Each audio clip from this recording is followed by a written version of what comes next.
In this next painfully awkward interview, actor Jesse Eisenberg was caught off guard when host Romina Puga demanded he perform a magic trick for her. Do you know the comedian Carrot Top?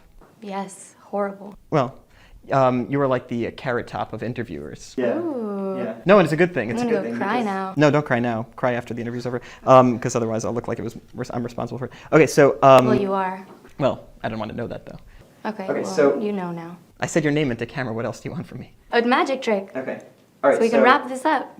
Hey, you're on my time. And while he did attempt to entertain Puga with a card trick, her standoffish demeanor hindered the interview from improving. This should be your card then?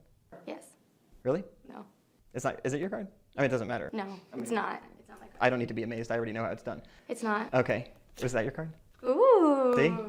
Are you happy you Yeah. lied to Yes. the point of almost not appreciating that?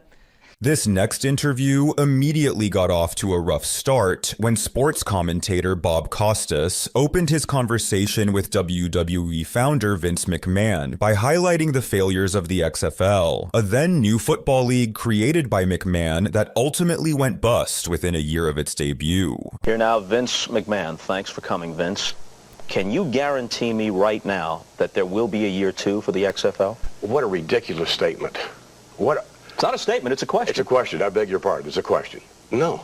The exchange only got more heated as the interview went on, with McMahon seeming on the brink of hitting Costas over the head with a steel chair. If this turns out to be a grand-scale failure... You want to let me finish here for a second, pal? Shut your mouth and let me answer the question, all right? I'll be happy to answer.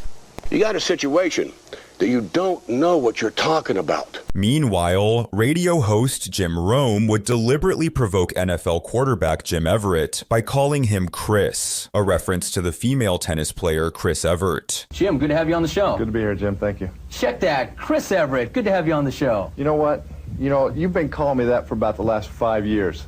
About 2 years, actually, Chris. Well, Rome had been taunting Everett on air for months, but now the two were finally face to face, and Everett demanded that he stop. Somewhere along the way, Jim, you ceased being Jim and you became Chris. well, let me tell you a little secret.